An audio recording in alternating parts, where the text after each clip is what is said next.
You'll find my childhood crush who I've secretly loved for years in an underground-style bar." He lounged on the sofa, a cigarette burning between his fingers, looking utterly decadent and depressed, with a scantily dressed girl sitting in his lap. His dark eyes glinted with a lazy smile. "Congratulations on getting into a university. Boundless prospects ahead of you." I reached out to steady him, but he violently shook me off. "Should a murderer's daughter deserve a future? Chloe, you ought to go to hell." When I walked into that den of iniquity, a thick mix of smoke and alcohol hit me in the face. Jackson lounged on the sofa, the glass before him reflecting his gloomy, dissipated face. At the sight of me, he only gave a cold glance before quickly looking away. Then he reached out and pulled the scantily clad girl next to him to sit on his lap. I knew that girl, Stella, a troubled teen who'd been chasing Jackson for quite a while. She once mistook me for Jackson's girlfriend and had me cornered in an alley. We even got into a fight over it, which made Jackson despise her. Now, though, Jackson was hanging out with her. "Weren't you going to pour me a drink?" Stella exclaimed with a meaningful glance at me. "Jackson, your childhood sweetheart is here. Are you really going to ignore her?" My heart skipped a beat, just as Jackson grabbed Stella's wrist and drank from her glass. "Should I acknowledge just anyone?" Stella laughed contentedly, snuggling ambiguously into his embrace. On her exposed neck was an identical necklace to Jackson's. My eyes welled up as I strode forward, yanked Stella away, and flung a glass of liquor straight into Jackson's face. The underground bar fell silent as if someone had hit mute. Jackson's expression froze momentarily before he slowly lifted his gaze to me. Gone was his usual gentle sunshine, his features now twisted with venomous intensity. "Remember our promise? Going to university together?" Jackson let out a mocking laugh. "Almost forgot, you got into university, eh? Congratulations on your bright future," he sneered, dripping with sarcasm. He was drunk out of his mind, fallen and depraved. "Come with me. A piece of trash like me who can only get into community college. How could I possibly walk beside a top student like you? Do you have to talk like that?" I said, disappointed and heartbroken. "Look at what you've become, neither human nor ghost. Hanging out with these people, your future." "Future?" Jackson sneered. "Who are you to talk about the future? Do you even have one? The daughter of a murderer deserves a future? Chloe, you should be in hell." I've heard too many vicious words from him these days, and I thought I'd grown numb, but they still stung me. "Mr. Davis." With a loud bang, Jackson shattered the glass, cutting me off mid-sentence. His face darkened instantly, eyes filled with loathing as he glared at me. "Get out." I clenched my fingers, mustering all my courage. "If I go, we go together." I reached out to steady him. He scoffed coldly and violently shook off my hand. "Won't leave, huh? Fine." He turned and walked away. Flustered, I pulled my sleeves down to cover the scars on my wrists and stubbornly followed him. Jackson entered the men's restroom. Before I could react, I followed him inside. It was he who came to his senses first, his face dark as he pushed me out.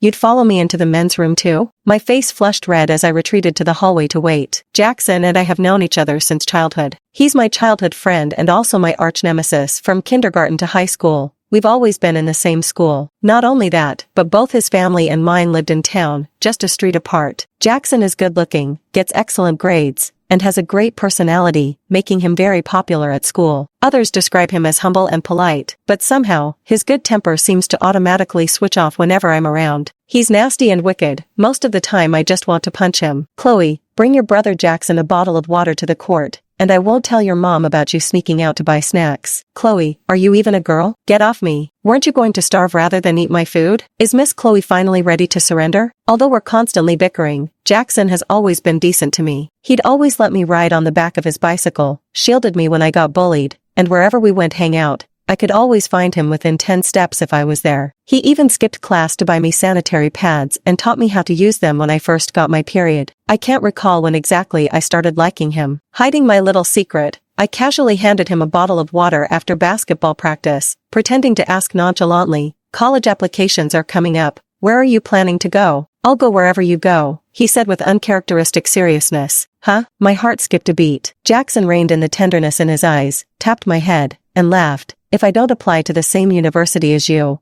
I'm afraid you won't find your way home on campus." Jackson, I decided that I'd confess my feelings to him after graduating high school. Too bad it wasn't long before I heard he got into a fight with someone, because of a girl from another school. When I found him, he was in a sorry state, with a bruise at the corner of his mouth. Before I could say anything, he pulled me out of the alley. "Who told you to come here?" He spoke to me in that tone for the first time in all the years I'd known him. Irritated, I answered sarcastically, "Did I interrupt your little love affair?" Jackson choked, his expression uncharacteristically flustered. Someone who usually had the gift of the gab could only manage 3 words now. Cut it out. You're about to graduate. If the school finds out, you'll get a disciplinary record. You might even be expelled. Do you still want to get into university, eh? After that day, we were in a Cold War. Jackson started skipping classes frequently. When I went home on the weekend, I went straight to his house, but his front door was locked tight. Even my mom wasn't home. Chloe, your father got Jackson's father killed. How could this be? Dad just returned 3 months ago, saying he'd made money abroad and had connections. He went back to work overseas with Mr. Davis, promising to return when we graduated. I rushed all the way to the hospital. Inside the ward, my mother was kneeling by Mrs. Davis's bedside. I'm sorry, truly sorry. I'll make amends however I can, but Chloe is still so young. Mom, my gaze unexpectedly locked with Jackson's in midair. His eyes were bloodshot, deep and murky, devoid of the slightest glimmer of their former brightness. The look he gave me was filled with disgust and impatience. I moved my lips but couldn't utter a single word. Get the hell out. Jackson dragged my mother, me, and everything my mother had brought, tossing us all out together. Don't come again. Neither my mother nor I want to see you. 3. Pulling my thoughts back, 15 minutes had already passed. He should have come out by now. Just then, a young man was approaching from the opposite direction, and I grabbed his sleeve. I pulled out Jackson's photo. Excuse me, could you help me look for this person when you go in? Let go. Reluctantly loosening my grip, I noticed the young man was quite tall, wearing a black shirt unbuttoned at the collar to reveal smooth collarbones, his pale face framed by tired, languid peach blossom eyes. Can you? I'm in a hurry. 2 minutes later, the young man came out. I quickly approached him. Can you help me look for it? No one there. Impossible. I saw him go in with my own eyes. Did you check every single stall? The young man looked at me with a shadowed expression. I don't have those kinds of particular inclinations. I froze. But, didn't you know the bathrooms here have 2 doors, front and back? So Jackson had already slipped out the back door, leaving me here all alone? Yeah, I should have known. He detests me beyond measure. A sense of helplessness and exhaustion enveloped me. My eyes gradually reddened, and I couldn't hold back the tears. Unaware of my surroundings, passers-by gave me strange looks. Had enough staring? The sudden icy voice startled me into silence. Not talking about you. 4. Early the next morning, I went to Jackson's house. During school days, Jackson and I would either do homework together at my place or at his. He had a key to my front door, and I had one to his. The living room curtains were drawn, shrouding the space in heavy darkness. Empty beer bottles littered the floor around the coffee table, while the ashtray overflowed with cigarette butts. I carried breakfast into the kitchen, drew open the curtains, tidied up the living room, and by the time I finished, the food had gone cold. I grabbed the pot, and abruptly, a hoarse voice came from behind me. Who sent you here? Jackson was still wearing yesterday's clothes, rumpled and creased, as he leaned against the kitchen doorframe. I didn't respond to his words. Bought bagels from that shop we often visit together. Go wash up first. After breakfast, I'll go to the hospital with you. Chloe. Jackson's eyes remained dull. I told you, my business is none of your concern. Without answering, I mechanically placed the bagels in the toaster oven. Abruptly, Jackson grabbed my wrist. When did you become so shameless? Acting like yesterday wasn't enough. Now you're here again this morning? Enjoy watching me with other girls? My face burned fiercely. I tried to pull away, but couldn't break free. Instead, his grip only tightened. Or do you like me? My heart skipped a beat as I looked up,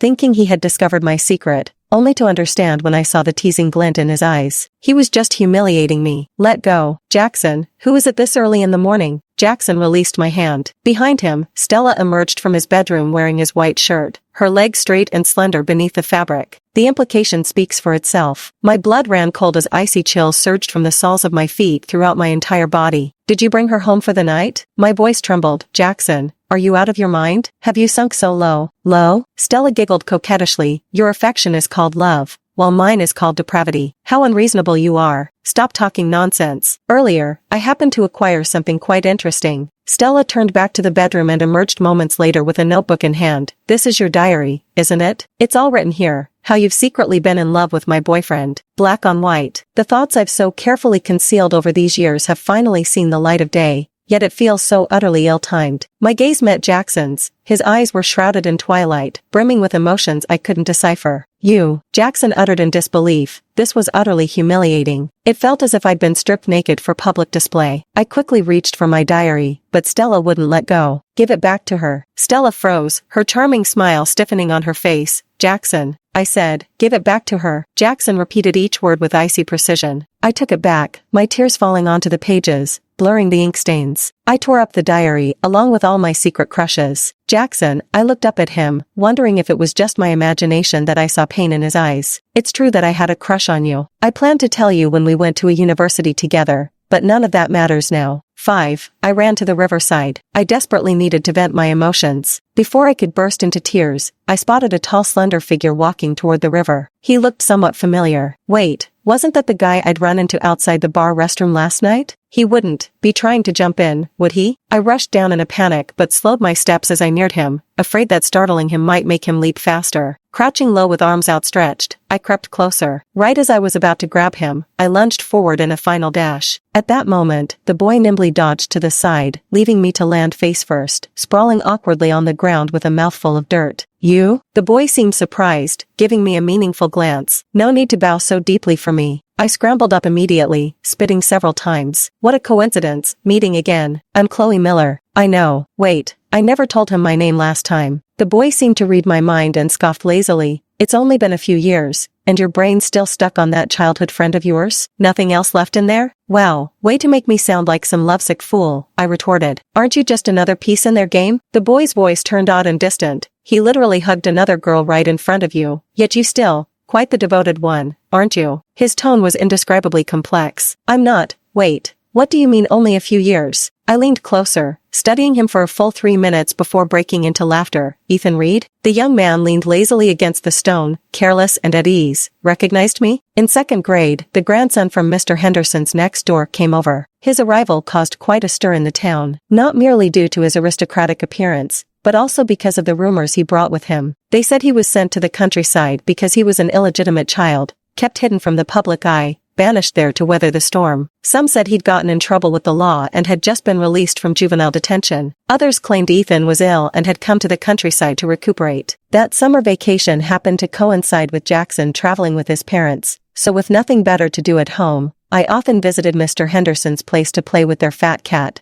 Meatball. That's how I got to know him. Young Master Ethan had an aloof temperament, spoke little, and rarely went out. Lying back in the rocking chair, with Fatty sprawled at his feet, man and cat alike, perfectly content in their leisure, Ethan was remarkably composed. Despite my constant chatter beside him, he stubbornly refused to engage, only occasionally responding with the briefest of remarks. Not bad. All right, we'll see. Later, after Mr. Henderson passed away, he left, and never came back. Are you feeling down? What do you think? Everyone has bad moods sometimes, but don't act impulsively, like jumping into the river. Jump into the river? Ethan gave me a sidelong glance, barely resisting the urge to roll his eyes. Who's jumping in, me? Isn't it obvious? He scoffed, picking up a stone from the ground and throwing it toward the river. With your eyes swollen like walnuts, compared to me, you look more like the one about to jump. I rubbed my eyes, shivering as the strong wind blew. I just didn't sleep well last night. As I finished speaking, a shadow fell over my head. Reaching up, I pulled down a black windbreaker. It's hot. Hold this for me. Seeing he was only left with a t-shirt. Aren't you cold? Not cold. Then I won't stand on ceremony. The jacket still carried the warmth of the boy's body and a faint, elegant fragrance. By the way, Pudgy's at my place. Want to come see him? Come here. What? I didn't move. Ethan took a few steps closer, leaning down slightly until his eyes were level with mine. His warm breath brushed against my face. I instinctively leaned back, but he clasped the back of my head with his hand. Don't move. His slender fingers lightly touched my cheek. Does it hurt? It tingled like an electric current, more itchy than painful. I shook my head. He straightened up, putting some distance between us, and resumed his previous carefree and lazy demeanor. It's red. Let's go buy some medicine. I followed him uphill when suddenly a familiar figure caught my eye. Jackson stood by the roadside, looking in my direction, his expression blurred by wisps of grayish-white smoke. Just a glance. Jackson stubbed out his cigarette butt and tossed it into the trash can, letting Stella catch up and tug at his sleeve. I almost thought he'd come looking for me. Let's go. Aren't we going to your place for dinner? Sure. When we reached my doorstep, Ethan answered a phone call and his expression changed. He left without eating. Only after he disappeared around the street corner did I realize he'd left his jacket on me. After dinner, I went to work on time at the Bubble Tea Queen shop. Actually, I hadn't planned to take on a part-time job at first. Before graduation, my classmates and I had planned a graduation trip, and we even invited Jackson. Unfortunately, at the beginning, Jackson refused the compensation money. My mom delivered it 7 times, but each time he returned it untouched. My mom ran out of options. Whether she bought fruits or nutritional supplements, Jackson would throw them right back out. Later, it was Jackson's uncle who came to accept the compensation on his behalf, explaining that Mrs. Davis wasn't doing too well and had many expenses. Without a second thought, my mom handed over the card. The family savings were all lost, and it's not enough. We still have to pay alimony every month. In the years since my dad went abroad, he kept talking about making big money, but not a single penny ever made its way back home. He never mentioned what job he was doing or which company he was with. Mom and I couldn't even get in touch with him. He never replied to our messages unless he contacted us first. My mother had long suspected his job was unreliable,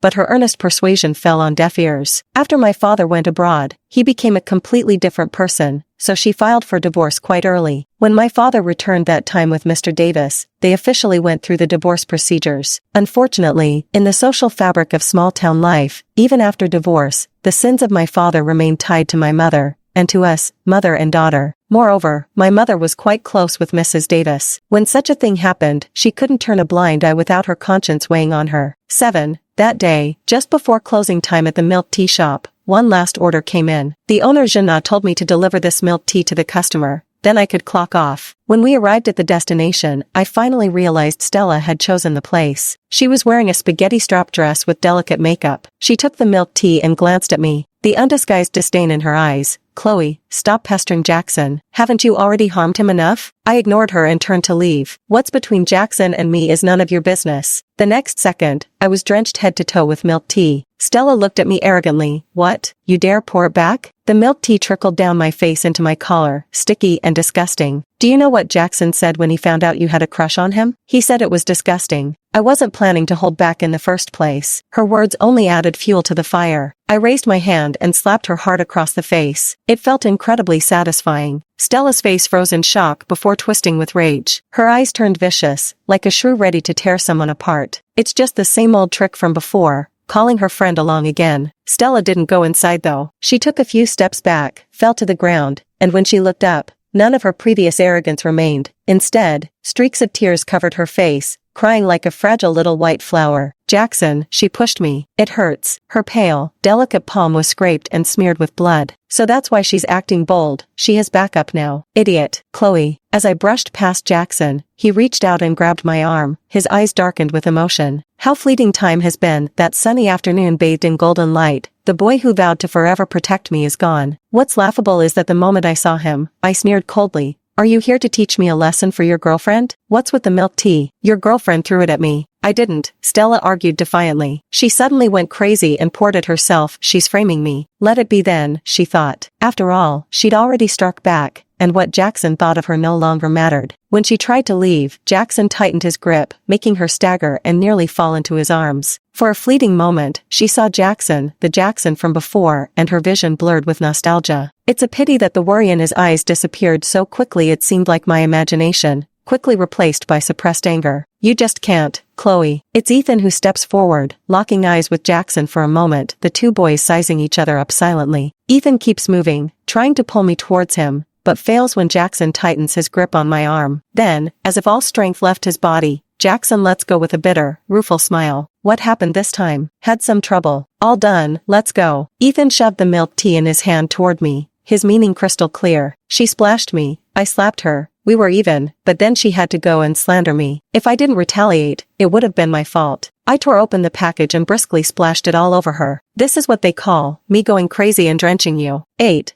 I didn't go home, fearing my mom would worry. Let's go. Where to? Selling you off. Ethan took me to the hotel where he was staying. I lingered at the doorway, too embarrassed to enter. You've been living here all this time? Don't move. He produced a black face mask from somewhere and put it on me. The youth stood so close that his cool, fresh scent lingered by my ear, making my heart skip a beat. I unconsciously held my breath. All right, let's go, he said. Not daring to meet his eyes, I nodded hurriedly and followed him. Just as we approached the elevator, a receptionist at the hotel suddenly called out to me. Hey, the girl wearing the black mask, are you even an adult? Finally an adult. I quickly ducked into the elevator, Ethan's indifferent face now wearing a smirk. Are you laughing at me? No. I heard you. Little adults should take a bath first. Aren't you coming in? Ethan's gaze at me changed slightly as he realized the ambiguity of my words, hurriedly explaining. I meant I just need to wash my hair and wipe my face. Your clothes are dirty too, right? Take a shower. I'll go buy you some clothes. Not long after finishing my shower, Ethan returned. He knocked on the bathroom door. I've hung the clothes on the handle. I'll wait outside. Call me when you're dressed. He closed the door as he left. I brought the bag into the bathroom. Inside was a lake blue dress of fine quality. Its price tag removed so I couldn't tell how much it cost. What's more crucial is that the size is just right. This guy must have bought dresses for girls quite often. I muttered to myself as I opened the door and poked my head out to look at him. I'm ready. You can come in now. Ethan stared at me for a few seconds, then averted his eyes. Hungry? A bit. Let's go. Didn't you owe me a meal? I gathered my dirty clothes and followed him downstairs. I found a few great local restaurants on my phone. Pick one. Ethan chose the nearest one. At this hour, it wasn't too crowded, and the owner served the food quickly. Both Ethan and I were quite satisfied. Just like before, I kept chattering away while Ethan listened quietly. Answer me occasionally when my mouth grew dry from talking. He pushed the plate towards me. It was a plate of peeled crawfish. A strange feeling rose in my chest, but before I could speak, someone picked up the plate. Two guys around my age had appeared nearby. They were dressed stylishly. Ethan, said the one holding the plate as he sat down, grinning at me. Treating a girl to dinner? Even peeling shrimp for her? You couldn't be bothered to eat them yourself before. What's gotten into you today? Another one yelled unabashedly for the waiter to add more dishes. I told you. What's so fun about this godforsaken place called Songshi Town that Reed had to rush over without even catching his breath the moment he got his admission letter? Couldn't even be held back. Turns out his wife's here. I spat out my tea. Reed, is this that girl you kept talking about? No, wait. Is this the pork rib you already ate? Either shut up or get lost, Ethan retorted disdainfully, pulling out a tissue to wipe his hands. The two boys exchanged a glance and quietly held back. My friend, I'm Leo, he's Chris. We grew up with Reed. Chris looked utterly disgusted. Leo, if you don't know how to use a phrase, just don't. I couldn't stop laughing. Chloe, which university did little sister Chloe get into? A university. Sure, same school as Reed. Our campus is right next door. You and Reed can come together later. Leo was naturally sociable, so the atmosphere remained harmonious. After the meal, the three of them organized another drinking session and asked if I wanted to join. I won't be going. I have things to do tomorrow morning, I whispered to Ethan. How about we follow each other on Instagram instead? I'll repay him for the close money. 9. When I got home, my mom was back. Mom visited Mrs. Davis today. Her condition isn't looking good. Did you run into Jackson? Didn't he chase you out? No, and oddly enough, I went there for 3 consecutive days without seeing young Jay at all. I asked Mrs. Davis's caregiver about him, and she also said she hasn't seen him for several days. Chloe, when you have time, try reaching out to him. After what happened, that child's become so stubborn, I'm afraid he might go down the wrong path. Okay, I do have Jackson's contact information, but he stopped replying to my messages long ago. As usual, the message I sent him disappeared without a trace. I switched apps and opened the chat with Ethan. How much is the dress? I'll transfer the money to you. Ethan replied quickly. No need. I said I'd treat you tonight, but you ended up paying again. At this rate, I owe you more and more. Alright then. What does alright then even mean? Shouldn't we settle our accounts clearly? I kept typing when the phone rang, an unknown number without a caller ID. Assuming anyone with urgent business would call back, I didn't pick up. The call ended, then immediately rang again. I answered to hear Stella's haughty voice on the line. Chloe, have you seen Jackson these past few days? I couldn't be bothered with her, but sensing my reluctance, she hastily added, he's decided not to go to college. He's met some people from the streets. I've seen them. They're ruthless fighters, all covered in tattoos, completely unafraid of the police, and often gather for street races. I'm afraid something might happen to Jackson. He won't listen to me. Could you talk to him? He's long since grown to detest me. Why would Stella still think he'd listen to a word I say? He's at the apartment on Huayan Road right now. After the Davis family incident, Jackson rarely came home anymore and had rented a place outside. 20 minutes later, I arrived at Huayan Road. The third-floor apartment was old, the hallway damp and foul-smelling. I knocked on the door, which opened shortly after. Jackson was slouching with a cigarette dangling from his mouth, the typical rogue look. His expression darkened upon seeing me. With a bang, the door was slammed shut before I could utter a single word. I knocked again. The door opened again. This time, there was someone else with him. Bigger than Jackson, with long hair and a floral shirt, tattoos on his arms, he was the picture of sleaze. The way he looked me up and down made me feel like an object. Not bad looking, kid. Jackson, is she your girlfriend? Jackson's gaze turned ice cold. Didn't I tell you to stay away from me? I need to talk to you. No matter how bad things got between childhood friends, I couldn't just watch him head down the wrong path. He stared at me for a long time,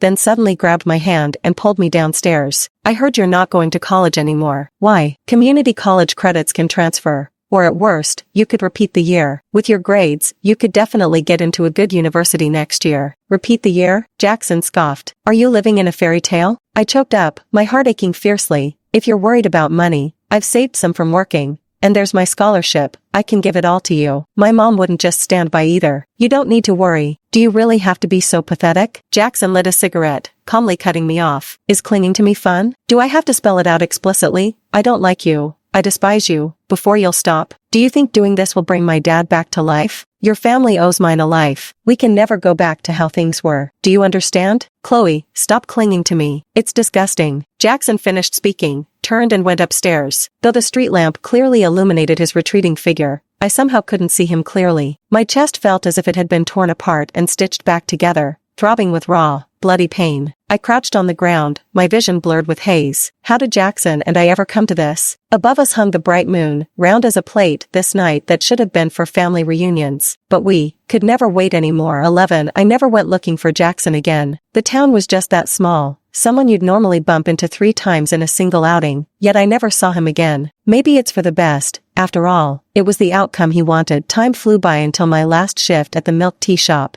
and Jenna even settled my wages. $2,000, not much, but enough to satisfy me. I remembered owing Ethan a meal and sent him a message, want hot pot? But at my place. I figured I might as well return his clothes too. Yes, his reply was succinct. Ethan and his gang arrived rather quickly, bringing fruits, drinks, and beer. Fatball had been curled up on the rocking chair but perked up when Ethan arrived. With a meow, it leaped into his arms and nestled there lazily. Ethan curled his lips slightly, his voice crisp and clear. At least you've got some conscience, unlike your master. I choked for a moment before spouting nonsense. Truthfully, I recognized you from the start. After all, a face like yours is rather unforgettable. Ethan looked at me with a half-smile. How exactly was I unforgettable for you? Why isn't this guy following the usual script? My gaze accidentally met his. The teenager lifted his eyelids lazily, his dark, handsome eyes shimmering with a hazy amusement. He's acting like he's trying to seduce someone. A firework seemed to burst in my chest, my heartbeat racing abnormally fast. Under the hazy light beneath the eaves, Ethan's eyes gradually masked his emotions, his gaze fixed on me with intense depth. Chloe, I heard him call. Normally quick-witted and ready with words, for some reason I couldn't utter a single syllable now. Reed, Chloe, what are you two standing there frozen for? Leo had just leaned in when Chris yanked him away with exasperation. Idiot. You're the idiot. Why are you cursing at me? No reason. Let's eat. My heart pounded like a drum. I'll go get the bowls and chopsticks. When I came back, Ethan was already seated, looking disinterested, his gaze even somewhat cold. By the way, Chloe, school's starting soon. We're planning to tour the area these next 2 days. Wanna come along? I won't be going, you guys go ahead. What a shame, I was thinking since you and Reed attend the same school,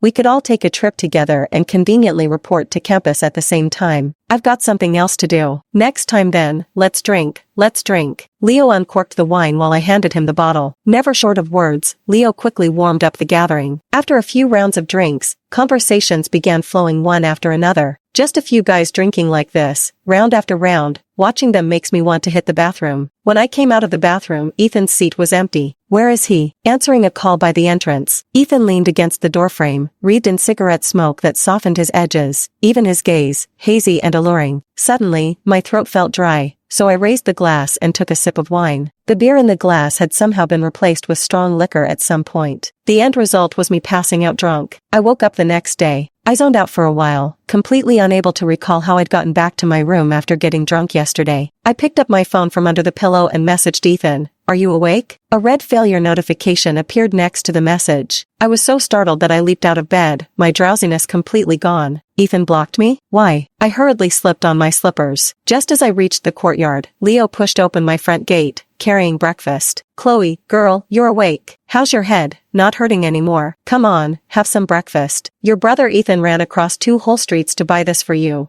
Didn't even get any for Chris. Where's Ethan? Just went back. Huh? You drank too much last night. After Reed carried you back to your room, we all left since your mom wasn't home. He was worried something might happen to you alone, so he stayed with you all night. He just asked me to buy you breakfast and bring it over, then left himself, told me to wait until you woke up before leaving. I paused for a moment before asking, did I do anything weird after getting drunk last night? I recorded a video. Do you want to take a look? Heavens, are even memories in high definition now? After watching the video, I felt completely out of sorts. If only the concrete floor weren't so unbearably hard, I'd have burrowed right through it. Last night, after I got drunk, Ethan walked in while on a phone call. Seeing me completely drunk, his face turned cold and stern. What happened? Before Leo and Chris could answer, I suddenly jumped up from the table, lost my balance, and Ethan steadied me. Are you feeling unwell? I shook my head, giving Ethan a sweet smile before spreading my arms and hugging him tightly. I really like you. Ethan's body visibly stiffened. Then I added, Jackson. Ethan's expression darkened noticeably, and I, reckless as ever, repeated it again. Young Master Ethan patiently peeled me off bit by bit, gritting his teeth.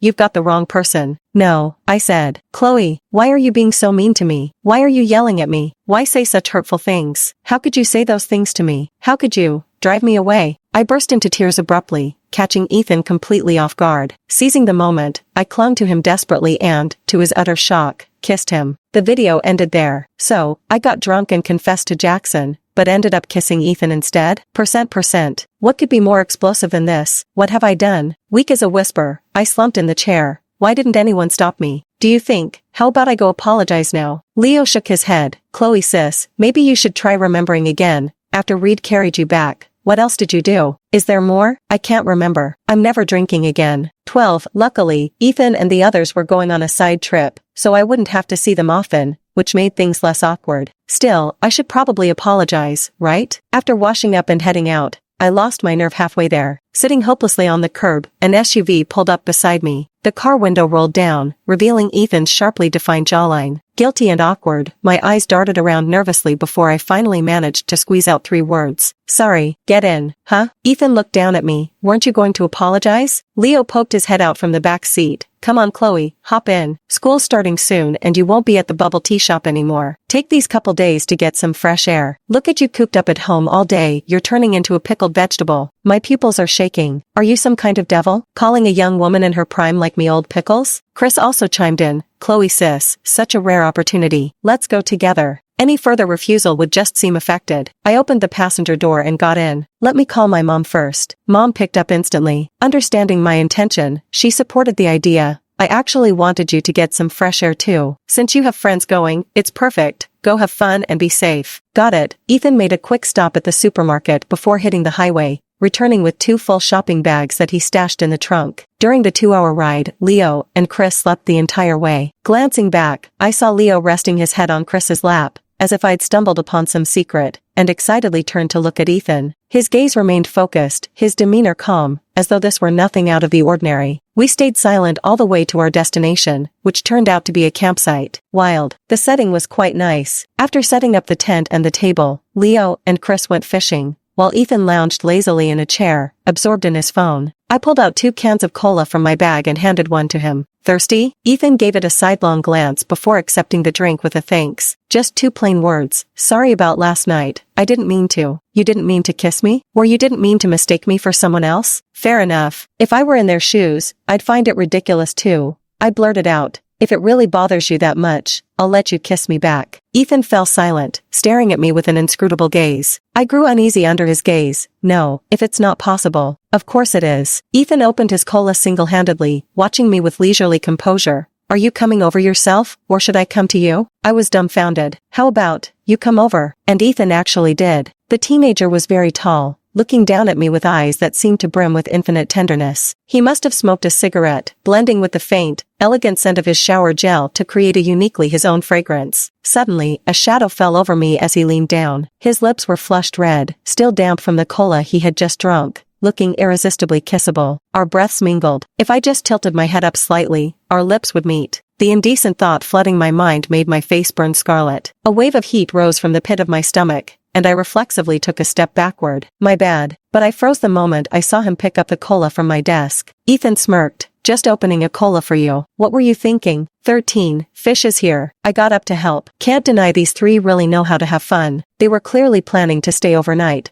with all the food and drinks fully prepared. I was actually a bit excited too. My classmates had mentioned before that during holidays, their parents would take them camping overnight. But my dad never came back, so I never got to go. Every time, I could only watch with envy. After dinner, I crawled into my tent and found a large bag left inside. At first, I thought Ethan had forgotten it, but then I realized everything inside was for me. There were disposable toiletries, a flashlight, an umbrella, a thermos cup, and even a complete skincare set. Everything was thoughtfully prepared. So, he went to the supermarket to buy things for me after all? A strange feeling rose in my chest, but it didn't last long. The mountains were quiet, where every rustle of grass in the wind could be heard distinctly. Though the tent next to mine wasn't far away, I still felt a cowardly fear creeping in. Afraid of the dark, and afraid of ghosts too. When I was little, there was an old storage shed in our backyard. Every time night fell, I wouldn't dare go near it unless I called my mom along. I tossed and turned, unable to sleep, so I messaged Ethan. We made up, and he removed me from his blacklist. Are you guys asleep? Gaming. Oh, can't sleep? A little. Ethan stopped replying, but soon after, I heard his voice outside the tent. Chloe. I unzipped the flap. What brings you here? Want to play a game? Sure. I quickly let him in, making space for him as we sat cross-legged. We played for a solid 2 hours until I could barely keep my eyes open.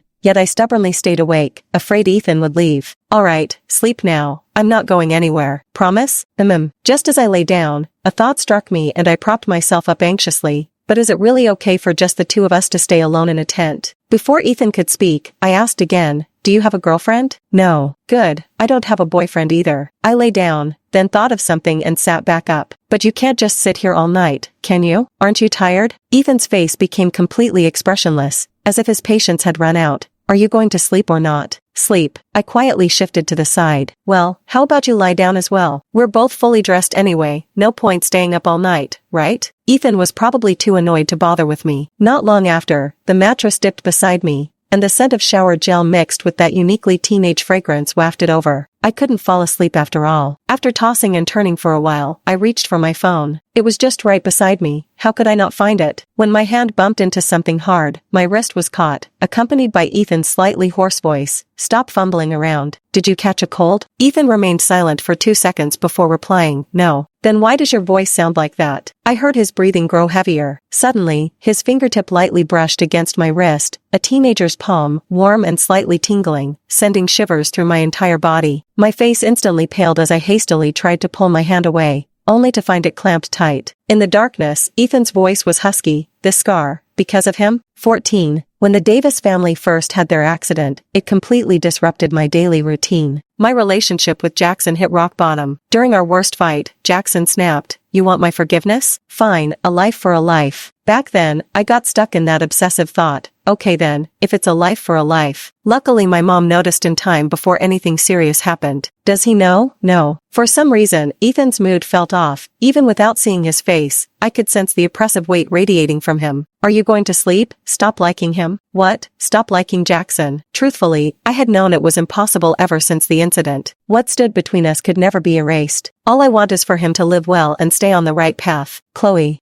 What's wrong with him? Calling my name but then staying silent. I tugged at the small blanket, not wanting to continue this conversation. I'm sleepy, let's sleep. We spent 7 days traveling outside. After that, I returned to town while Ethan and the others went home. When I got home, I finally learned that Mrs. Davis had passed away. Mom, why didn't you call me? Even I almost missed it. That Jackson boy didn't say a word about it at first. After arranging the funeral, he disappeared completely. I asked his relatives, but no one knows where he went. I remembered that unfamiliar phone call that came in late one night while I was away. When I answered, there was only silence on the line. Thinking it was a wrong number, I dismissed it and hung up. Now it seems everything makes sense. I quickly dialed the number and the call connected immediately. Jackson. Chloe. I recognized the voice, one of Jackson's frequent companions. Perfect timing, saves me the trouble of contacting you. Come to that milk tea shop where you used to work. Jackson left something for you. When I arrived, they handed me a bank card. This contains all the compensation money for your family, totaling $200,000. Jackson didn't touch a single cent of it. Jackson asked me to tell you that his father's matter shouldn't entirely be blamed on you all. It's just, it concerns his closest family, and considering who you are, he can't let it go. He's joined the military now. He says the accounts are settled between you, no debts owed on either side. If fate brings us together again in the future, let's just act as strangers. 15. On the first day of school, I went to the university alone. My mother was supposed to accompany me, but her workplace suddenly required her to handle guests, so she couldn't get away. University A was enormous, with plane trees lining both sides of the road. After completing registration procedures, I dragged my suitcase toward the dormitory building. As I passed by the finance department, I caught sight of a familiar figure. Just as I was about to greet him, a shapely girl giggled and patted him on the shoulder. I couldn't hear what the girl said to Ethan, but he responded with a smirk. Got a girlfriend so quickly? Feeling awkward, I quietly lowered my half-raised hand midair. To my surprise, Ethan walked over. When he casually reached for my suitcase, I instinctively backed away, causing him to freeze mid-motion before looking up at me. I don't have much stuff. I can handle it myself. You should help your girlfriend. She's still waiting for you. Girlfriend? For some reason, the happy mood of just entering school completely vanished,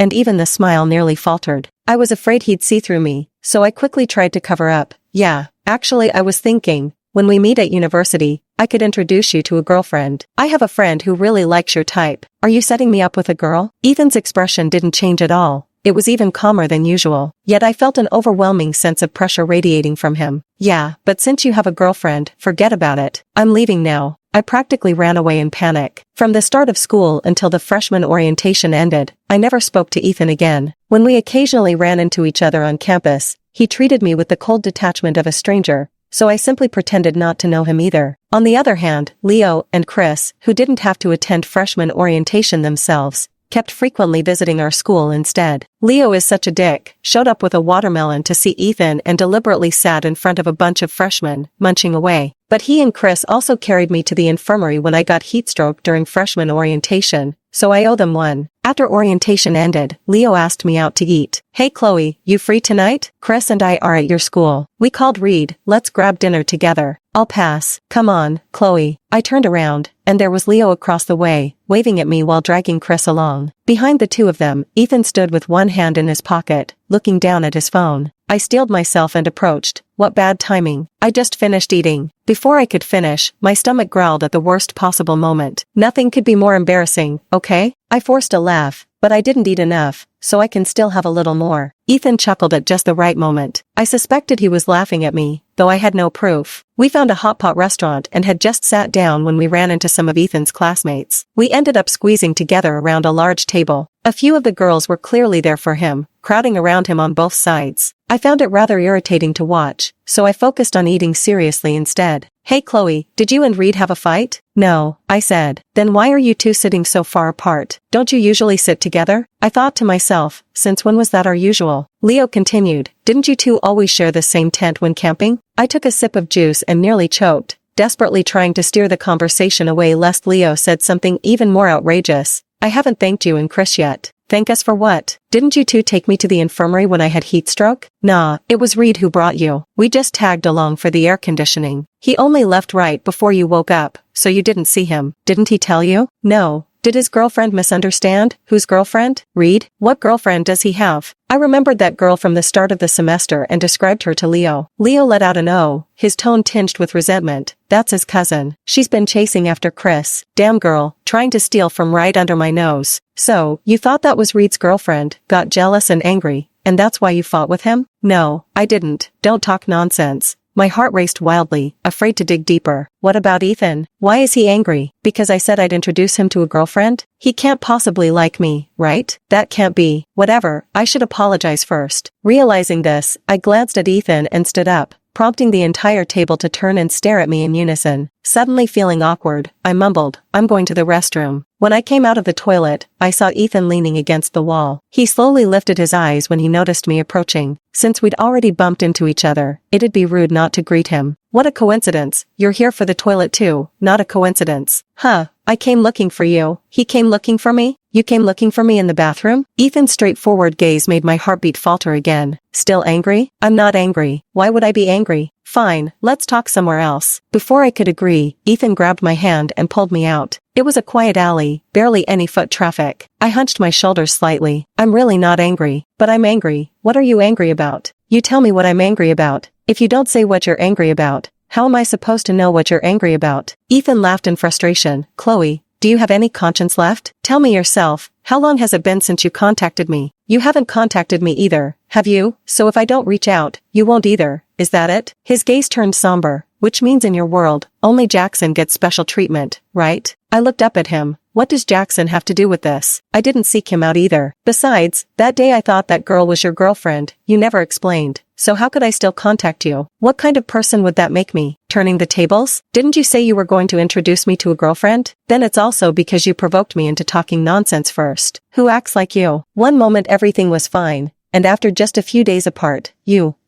I keenly sensed the secret in my heart couldn't stay hidden much longer, so I seized the chance to slip away. Ethan saw through my thoughts. His hand, which had been resting on the wall, dropped down to block my path. So you're ignoring me because you thought I got a girlfriend? I didn't. Don't talk nonsense. He chuckled. What's wrong with this guy? Chloe. His smile faded, his gaze intent. Back in Songshi town. I wanted to say it. I just wasn't sure. My heart pounded like a drumbeat. Are you sure now? Ethan smiled again, his peach blossom eyes shimmering with allure. Suddenly, he tilted his head down, stopping just shy of my lips. My heart nearly leapt out of my throat, and I unconsciously clutched at his sleeve. Wait, no kiss? I felt a pang of disappointment, which Ethan clearly noticed. His voice spilled laughter as he said, You seem quite eager, don't you? Flustered with anger, I tried to pull away, but he gripped my hand firmly. Chloe, he said seriously, would you like to try something with me? Try being with me. I didn't answer. No protest? Then I'll take that as a yes. He lowered his head and kissed me, setting off fireworks in my mind. After a long while, he released me and smiled suggestively. Why haven't you learned yet? You need to breathe. Huh? He asked. Still don't remember what happened that night. In a flash, fragments of memory surfaced. I faintly recalled Ethan bringing me back to my room. He was probably furious, his tone icy. Chloe, I was utterly drunk and shocked. Jackson, why are you swearing? Call me Jackson one more fucking time and see what happens. Jaw. A punishing kiss. After kissing for a while, he finally let go of me, breath ragged and voice hoarse. Do you recognize me now? Who am I? Ethan Reed, 16. I have no experience with romance. Suddenly being in a relationship, my mind is filled with a hazy sense of unreality. On the way back to the dorm, I wanted to make conversation but couldn't figure out what to say. Ethan, however, held my hand with perfect composure. I couldn't help asking,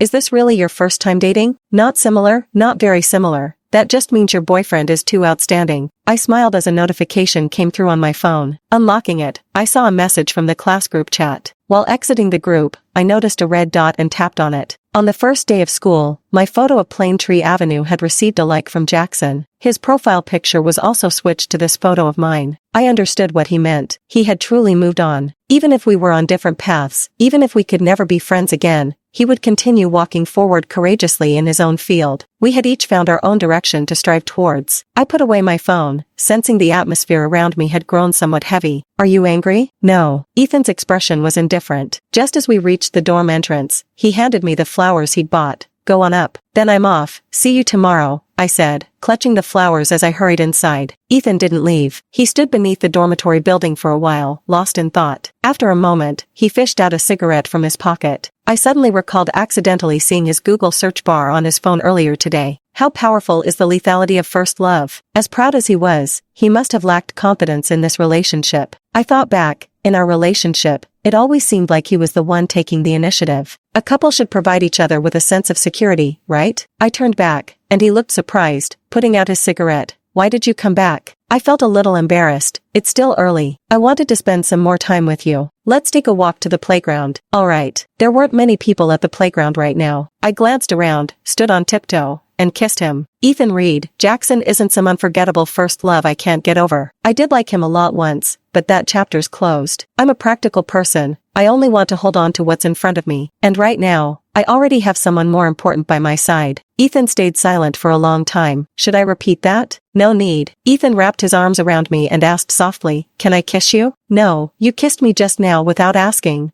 Why are you suddenly acting polite? As it turned out, he was only being polite in words. After a long pause, he released me and said hoarsely, You're also someone very important to me. 17. Extra story. Jackson, different paths. In the end, I still accepted the recruiter's offer and enlisted. Before going, I made a trip to University A. University A indeed has a beautiful sycamore-lined avenue. I remembered the photos Chloe had taken, so I snapped one from a similar angle and changed my profile picture. For the first 19 years of our lives, we were never apart. From then on, we each went our separate ways. I saw her with Ethan Reed, passionate and perfect together, locked in an embrace, their eyes holding nothing but each other. It's good. My Chloe has also moved on. No need to carry heavy shackles anymore. Though, a piece of my heart is missing. I made a detour to California, to watch the Pacific sunset, something we had promised to do together, but in the end, only I came. Regrets? Yes, plenty. We were so close to being together. I knew Chloe first. We grew up together as childhood sweethearts. Though there was that brief episode with Ethan, Chloe was simply too young to see through his motives. Songshi Town, where he wished to stay, slipped through his fingers, yet it became my home. It seems I won at every turn, only to lose utterly in the end. Actually, I was there that night when her mother brought her to the hospital. I never expected she would take my careless words to heart. I was filled with regret, yet saw no way forward, drowning in the pain of losing my father, unable to free myself, sinking into depravity to numb my sorrow. I saw no path ahead, directionless about what came next. Lost, I numbed myself, and hurt her in the process. Though unintentional, the harm was real. I had no one else either, even Stella was fake, just a means to push her away from me. How unfortunate that we can never return to how things were before. I also knew Uncle was extorting money from them in my name. I had nothing left to lose. That day, I grabbed a knife, stormed into his house, and took the card back, which landed me in the police station. Officer Sue told me I was lost, that if I kept sinking deeper, I'd only hurt myself and others. He knew I intentionally approached those people, wanting to use them to go abroad and infiltrate their ranks. With just one person's strength, you think you can turn the tide and seek revenge? Come with me. I don't know where he found so much free time to gather information, analyze pros and cons, as if the moment he took his eyes off me, I'd be tricked into leaving the country. If you really don't want to study, then join the army. Go to Texas. You'd probably like it there. I don't like it. I refused. Later, after Mom passed away, it seemed there was nothing left worth staying for in Songshi Town. I was like drifting duckweed, with no one to rely on and nowhere to go. During the toughest moments, I called Chloe. Even if I didn't speak to her,